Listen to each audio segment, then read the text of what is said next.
Hi hello ನಮಸ್ಕಾರ ಎಲ್ಲ P C ವಿದ್ಯಾರ್ಥಿಗಳೇ. ಸಾಕಷ್ಟು ವಿದ್ಯಾರ್ಥಿಗಳು ಹೋದ ವಿಡಿಯೋದಲ್ಲಿ ಸರ್ ಎಡಿಟ್ ಆಪ್ಷನ್ ಬಗ್ಗೆ ಸಾಕಷ್ಟು ಒಂದು ಕ್ಲಿಯರ್ ಕಟ್ಟಾಗಿ ಒಂದು ಕ್ಲಾರಿಟಿ ಕೊಡಿ, ಯಾಕೆ ನಮಗೆ ಏನೋ ಒಂದು ಕೇದು ರೆಸ್ಪಾಂಡ್ ಮಾಡ್ತಾ ಇಲ್ಲ ಸರಿಯಾಗಿ ಅಂತ ಹಾಕಿದ್ದಾರೆ. ಬಹಳಷ್ಟು ವಿದ್ಯಾರ್ಥಿಗಳಿಗೆ ಕೆಲವೊಂದು ಕೆ ಆಫೀಸ್ ವಿಸಿಟ್ ಮಾಡಿದ್ದಾರೆ, ಅವರಿಗೆ ಸರಿಯಾದ ಮಾಹಿತಿ ಕೊಡ್ತಾ ಇಲ್ಲ ಕೆ ಎದವರು. ಓಕೆ, ಕೆಲವೊಬ್ಬರಿಗೆ ಒಂದು ಕನ್ಸಿಡರ್ ಮಾಡಿದ್ದಾರೆ, ಕೆಲವೊಬ್ಬರಿಗೆ ಇಗ್ನೋರ್ ಮಾಡ್ತಾ ಇದ್ದಾರೆ. ಓಕೆ, ಯಾವುದೇ ಒಂದು ಟೈಮಲ್ಲಿ ಅಪ್ಲೈ ಮಾಡ್ಕೋಬೇಕಿತ್ತು, ಇವಾಗ ಎಡಿಟ್ ಆಪ್ಷನ್ ಮತ್ತೊಮ್ಮೆ ನಾವು ಬಿಡೋದಿಲ್ಲ ಅಂತ ಭಾಳ ಜನ ವಿದ್ಯಾರ್ಥಿಗಳಿಗೆ ಈ ಥರ ಕೇದವರು ಹೇಳ್ತಾ ಇದ್ದಾರೆ. ಓಕೆ, ಇದಕ್ಕೆ ಸೊಲ್ಯೂಷನ್ ಏನಪ್ಪ ಅಂದರೆ, ಮೊದಲಾಗಿ ವಿದ್ಯಾರ್ಥಿಗಳು ಯಾರನ್ನು ಕೂಡ ಕೇಗೆ ಅಪ್ರೋಚ್ ಆಗಿಲ್ಲ, ಟ್ರೈ ಮಾಡಿ. ಇಲ್ಲಿಷ್ಟು ನೀವು ಬೆಂಗಳೂರು ಹತ್ತಿರ ಇದ್ದರೆ ಟ್ರೈ ಮಾಡಿ, ಇಲ್ಲ ನೀವು ದೂರ ಇದ್ರೆ ಅಂದರೆ ನಿಮ್ಗೆ ಯಾರಾದ್ರು ಫ್ರೆಂಡ್ಸ್ ಪರಿಚಯ ಇದ್ದರೆ ಅಥವಾ ನಿಮ್ಮ ರಿಲೇಟಿವ್ಸ್ ಇದ್ದಂದ್ರೆ ಬೆಂಗಳೂರಲ್ಲಿ ಅವ್ರಿಗೆ ಕಳಿಸಿ, ನಿಮ್ಮ ಬಿಹಾಫ್ ಮುಖಾಂತರ ಅವರು ಒಂದ್ಸಲ ಕೇಳಿ. ಓಕೆ, ಕೆ ಆಫೀಸಲ್ಲಿ. ಯಾಕೆಂದರೆ ಇದು ಏನಾದರೂ ಒಂದು ನಿಮ್ದು ಏನೋ ಒಂದು ಎಡಿಟ್ ಇರುತ್ತೆ, ಏನೋ ಮಿಸ್ಟೇಕ್ ಮಾಡಿರ್ತೀರಾ ಅಪ್ಲಿಕೇಶನ್ ಫಾರ್ಮಲ್ಲಿ, ಅದ್ರ ತಕ್ಕಂಥ ಅದಕ್ಕೆ ಒಂದು ಸೊಲ್ಯೂಷನ್ ಕೊಡಲೇಬೇಕು ಅವರು ಅದಕ್ಕೆ. ಓಕೆ, ಇಲ್ಲಪ್ಪ ಅಂದರೆ ಇನ್ನೊಂದು ನಿಮಗೆ ರಿಲೀಸ್ ಆಫ್ ಎಡಿಟ್ ಲಿಂಕ್, ಇನ್ನೊಮ್ಮೆ ನಿಮಗೆ ಎಡಿಟ್ ಲಿಂಕ್ ಡೇಟನ್ನು ಎಕ್ಸ್ಚೇಂಜ್ ಮಾಡಬೇಕು, ಸೊ ದಟ್ ನೀವು ಇನ್ನೊಮ್ಮೆ ನೀವು ಕರೆಕ್ಷನ್ ಮಾಡ್ಕೋಬೋದು. ಓಕೆ, ಸೊ ಅದಕ್ಕೆ ಕೇದವರಿಗೆ ಆದಷ್ಟು ಇಮೇಲನ್ನು ಕಳಿಸಿ, ಟ್ವೀಟ್ ಕೂಡ ಮಾಡಿ. Okay, let's try. If not, ನೀವು ಏನಾಗ್ತದೆ ಜನರಲ್ ಕ್ಯಾಟಗರಿ ಮುಖಾಂತರ ನೀವು ಅಡ್ಮಿಷನ್ನ ಪಡಿಬೇಕಾಗತ್ತೆ. ಓಕೆ, ಇನ್ನೊಂದೇನಾಗಿಬಿಟ್ಟಿದೆ ಅಂದರೆ ಕೇದವ್ರಿಗೆ ಯಾರು ಕೇಳೋರು ಯಾರು ಆಗಿಬಿಟ್ಟಿದೆ. ಯಾಕೆಂದರೆ ಪಿ ಎಸ್ ಸಿ ವಿದ್ಯಾರ್ಥಿಗಳ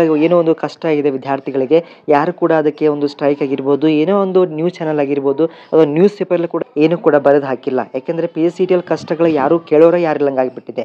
ವಿದ್ಯಾರ್ಥಿಗಳು ನೋಡಿ ಒಂದಾದರೂ ಏನಾದರೂ ಒಂದು ಸ್ಟ್ರೈಕ್ ಮಾಡಿಬಿಟ್ಟು ಅವರಿಗೆ ಏನಾದರೂ ನಾವು ಒಂದು ಇವಾಗಲೇ ಒಂದು ಎಚ್ಚರಿಕೆ ಕೊಟ್ಟು ಅಟ್ಲೀಸ್ಟ್ ಮುಂಬರುವಂಥ ದಿನಗಳಲ್ಲಿ ಅವರು ಮಿಸ್ಟೇಕ್ಸನ್ನು ಮಾಡಬಾರ್ದು. ಯಾಕೆಂದರೆ ಎಡಿಟ್ ಆಪ್ಷನ್ ಟೈಮಲ್ಲಿ ಸಾಕಷ್ಟು ತಪ್ಪು ಕೇದವ್ರದ್ದೇ ಆಗಿತ್ತು, ಅವ್ರ ವೆಬ್ಸೈಟೇ ಸರಿ ಇಲ್ಲ. ಓಕೆ, ನಾವು ಏನೋ ಒಂದು ಆಡಿ ನಂಬರ್ ಹಾಕಿದ್ರು ಕೂಡ ಅದು ವ್ಯಾಲಿಡ್ ಇಲ್ಲ ಅಂತ ತೋರಿಸುತ್ತೆ, ಲಾಗಿನ್ ಕ್ರೆಡೆನ್ಷಿಯಲ್ ಸರಿ ಇಲ್ಲ ಅಂತ ತೋರಿಸುತ್ತೆ. ಇಂಥ ಹಲವಾರು ತಪ್ಪುಗಳು ಪ್ರತಿ ವರ್ಷ ಕೂಡ ಏನೋ ತೊಂದರೆ ಮಾಡ್ತಾನೆ ಇರ್ತಾರೆ. ಓಕೆ, ಅದಕ್ಕೆ ಈ ವರ್ಷ ಏನಾದರೂ ಹಂಗೆ ಮಾಡಬೇಕು, ಒಂದು ಸ್ಟ್ರೈಕ್ ಮಾಡಬೇಕು ಅಂತ ನಂಗೆ ಅನಿಸ್ತದೆ.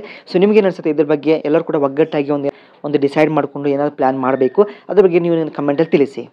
ನೆಕ್ಸ್ಟು ಸಾಕಷ್ಟು ವಿದ್ಯಾರ್ಥಿಗಳು ಸರ್ ನಮಗೆ ರಿಸಲ್ಟ್ಸ್ ಯಾವಾಗ ಬರುತ್ತೆ, ಸೊ MBA MCA MTechದವ್ರಿಗೆ ಒಂದು ವಿದ್ಯಾರ್ಥಿಗಳು ನನಗೆ ಫೋನ್ ಮಾಡಿ ಹೇಳಿದರು, ಸರ್ ಏನೋ 15 ದಿನ ಆಗುತ್ತೆ ಆವಾಗ, ಯಾಕಂದರೆ ಕೆಲವೊಂದು ಯೂನಿವರ್ಸಿಟಿನೂ ಕೂಡ ರಿಸಲ್ಟ್ಸ್ ಅನೌನ್ಸ್ ಮಾಡಿಲ್ಲ, ಹಾಗಾಗಿ PUC ರಿಸಲ್ಟ್ ಸ್ವಲ್ಪ ಡಿಲೇ ಇರುತ್ತಂತ. Okay, but anyway it depends on the KA process, ಆದಷ್ಟು ಬೇಗನೆ ಬರ್ಬೋದು ಇನ್ನು ಕೆಲವೊಂದು ದಿನಗಳಲ್ಲಿ.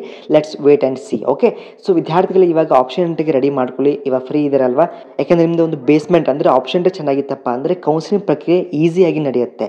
ಓಕೆ, ಇಲ್ಲಾಂದರೆ ನಿಮಗೆ ಭಾರಿ ಮುಂದೆ ಡಿಫಿಕಲ್ಟ್ ಆಗುತ್ತೆ. ಇವಾಗಲೂ ಕೂಡ ಸಾಕಷ್ಟು ವಿದ್ಯಾರ್ಥಿಗಳು ನಮಗೆ ಹೋದ ವರ್ಷದವ್ರಿಗೆ ನನ್ನ ವಿಡಿಯೋಸ್ ನೀವು ಹೋಗಿ ಕಮೆಂಟ್ಸ್ ಚೆಕ್ ಮಾಡ್ಕೊಳ್ಳಿ, ಹಳೆ ವಿಡಿಯೋಸಲ್ಲಿ ಆಪ್ಷನ್ ಡೇ ಟೈಮಲ್ಲಿ ಸಾಕಷ್ಟು ವಿದ್ಯಾರ್ಥಿಗಳಿಗೆ ಕಾಲೇಜಸ್ ಸಿಕ್ಕಿಲ್ಲ. ಓಕೆ, ಯಾಕಂದರೆ ಅವರು ಕರೆಕ್ಟಾಗಿ ಆಪ್ಷನ್ ಡೇ ಪ್ರೊಸೀಜರನ್ನು ಫಾಲೋಅಪ್ ಮಾಡಲ್ಲ. ಓಕೆ, ನೀವು ಆ ರೀತಿ ತಪ್ಪು ಮಾಡ್ಲಿಕ್ಕೆ ಹೋಗಬೇಡಿ ಅಂತ ಹೇಳ್ತಾ, ಇವಾಗ ನನಗೆ ಪ್ರತಿಯೊಂದು ಅಪ್ಡೇಟ್ ಬಂದಾಗ ನಿಮಗೆ ಇನ್ಫಾರ್ಮೇಷನ್ ಮಾಡ್ತೀನಿ. ಇವಾಗ ಸದ್ಯ ಮಟ್ಟಕ್ಕೆ ಇನ್ನೂ ಕೂಡ ಕೇದವ್ರು ಕೊಟ್ಟಿಲ್ಲ, ಅಷ್ಟೇ ನಿಮಗೆ ಏನಪ್ಪ ಅಂದರೆ ಎಡಿಟ್ ಲಿಂಕ್ ಕೊಟ್ಟಿದ್ರು, but it has been closed.